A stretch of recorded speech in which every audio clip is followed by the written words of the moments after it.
Here's the thing about the minimum wage debate. It's not actually about whether we should raise it anymore. That's gone. The real conversation now is whether we have the political will to do it, how fast we should move, and what approach makes the most sense. The federal minimum wage has been $7.25 since 2009.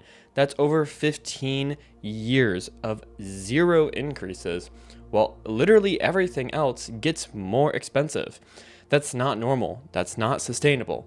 But the question of how we do it matters a lot because the way you implement a wage increase determines whether workers actually benefit or end up worse off.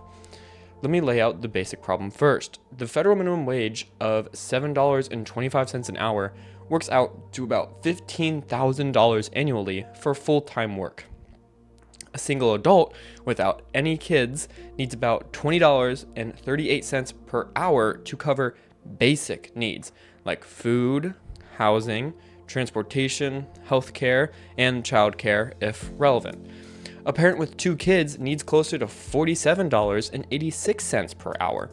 In many parts of the country, those numbers aren't made up by progressive activists. They come from MIT's Living Wage Calculator, which is designed to measure the bare minimum someone needs to not be in poverty. By that standard, we're asking millions of workers to live at less than 40% of what they actually need. The consequences aren't abstract. Workers earning minimum wage are predominantly adults, not teenagers, which might surprise people, who are juggling multiple jobs, carrying credit card debt, and frequently relying on government assistance just to get by. About 40 million workers would see raises under a $15 minimum wage, and roughly 1.3 million would be lifted out of poverty. That's not trivial. And because low-wage work is concentrated among people of color, women, and other marginalized groups, raising the wage addresses long-standing economic inequality directly. There's a straightforward moral case here. If someone works full-time, they shouldn't have to live in poverty. Now, the case against raising it and my opinion on it and the research on it. Now, the opposition of raising the minimum wage isn't pulling objections from them there, and I'm going to take their concerns seriously because they're not all bad.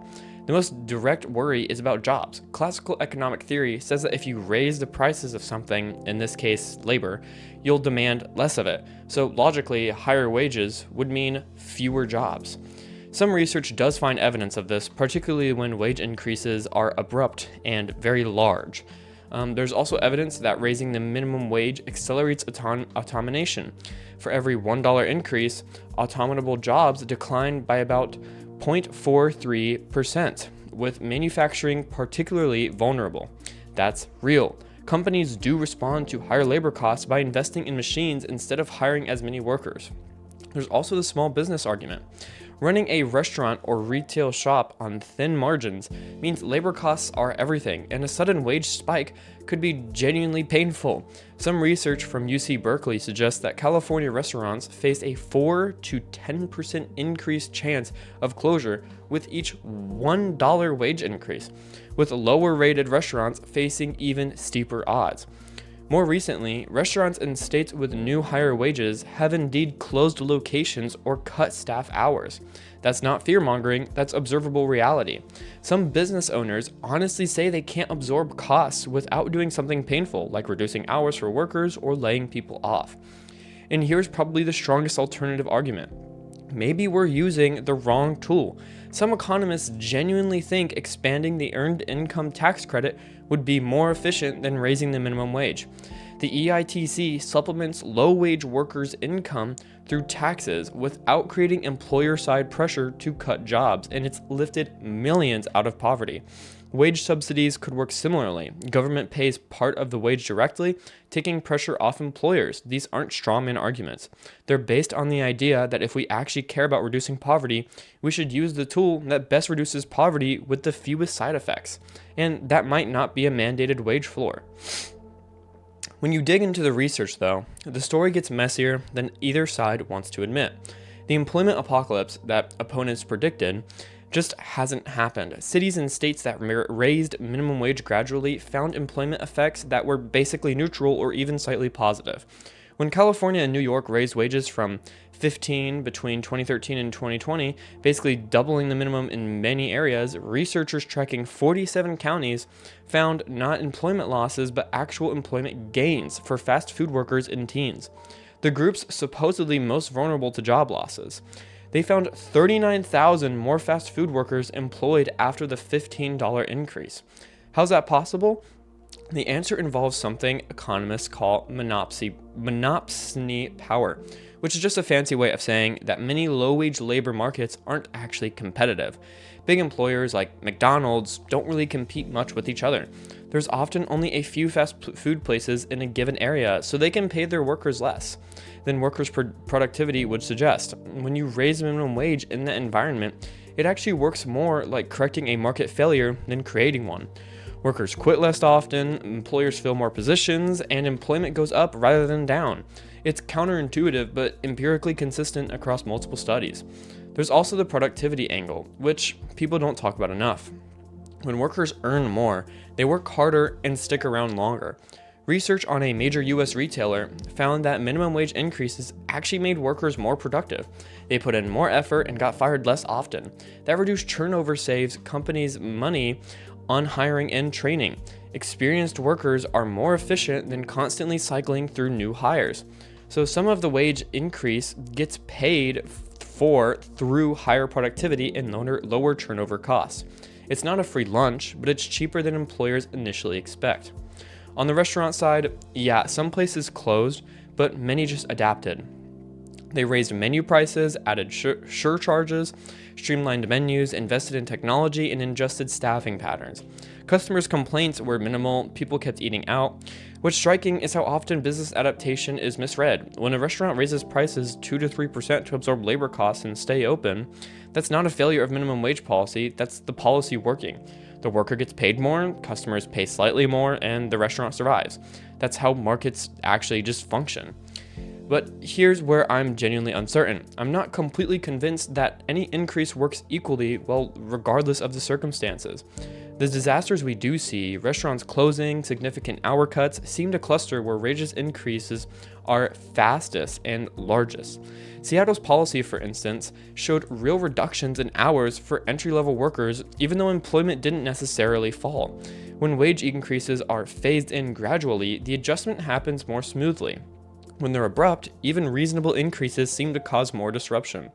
Geography also matters in ways we don't always acknowledge. A $15 minimum wage makes perfect sense in San Francisco, where rent alone costs way more than that. But in rural areas where median wages are lower, a $15 floor could genuinely be disruptive in ways it wouldn't be in cities. The regional minimum wage approach, different wages for different areas based on local cost of living, addresses this directly and is gaining traction. And it's more complicated administratively, but it solves a problem. If the case for raising minimum wage is stronger than the case against it, which it probably is, then the question becomes, how do we do this without causing unnecessary pain? A few things seem clear from the evidence. First, gradual implementation matters. A $15 minimum wage phased in over 5 to 7 years works dramatically better than overnight jumps. It gives businesses time to adjust, lets them absorb costs through modest prices increases rather than layoffs, and gives workers the benefit without the shock. This isn't theoretically controversial. Everyone agrees gradual is better, but it's often lost in political debates where people want quick wins. Second, regional or tiered approaches make sense. A single federal wage doesn't account for dramatic cost of living differences between areas. You could have 4 or 5 tiers based on local conditions. Tier 1 for for high-cost metros, Tier 2 for mid-sized cities, Tier 3 for suburbs, Tier 4 for rural areas, and it's complex to administer, but it's more defensible than pretending $15 means the same thing in Manhattan and Montana. Third, indexing to inflation prevents this whole debate from repeating every 15 years. Once the wage is set, it automatically adjusts yearly with inflation. This takes the question out of the political arena and establishes wage floors as a baseline that stays meaningful, not something that decays silently over time. And honestly, I think the best approach combines minimum wage increases with expanded support for low-income workers through other means. Higher minimum wages plus EITC expansion is better than just one or the other. It hedges against worst-case scenarios while actually helping people. wage subsidies could work too.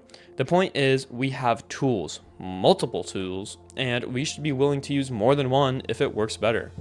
The thing I keep coming back to is that reasonable people disagree about trade-offs, and I don't think that disagreement is stupid. If automation risk is real, and it is, if some workers losing hours matters, and it does, then the policy needs to be designed carefully. But the answer can't be do nothing, which is what we've been doing. The status quo, $7.25 forever, is also a policy choice, and it's a brutal one for millions of workers. The honest version of this debate acknowledges that raising the minimum wage will create some disruption, that some small businesses will face real difficulty, and that the best outcomes require careful implementation. But it also acknowledges that the alternative, which is waiting another decade for no change, is also creating disruption and harm, just spread out and harder to notice. And I do also recognize that not everyone pays workers the minimum wage, so that's important to keep in mind. But workers' purchasing power is eroding, economic inequality is worsening, entry-level jobs that used to be stepping stones are becoming permanent poverty traps. So, we should raise the minimum wage, but thoughtfully, gradually with regional variation, indexed to inflation, and probably paired with other policy tools that help low-income workers. Not because it's perfect, but because the evidence shows it works better than the alternative, and because there's no moral justification for asking full-time workers to live in poverty in one of the world's richest countries. Thank you for watching. If you enjoyed this kind of video, please subscribe and like. This took me a long time to make, and I hope you guys have a good day. Goodbye.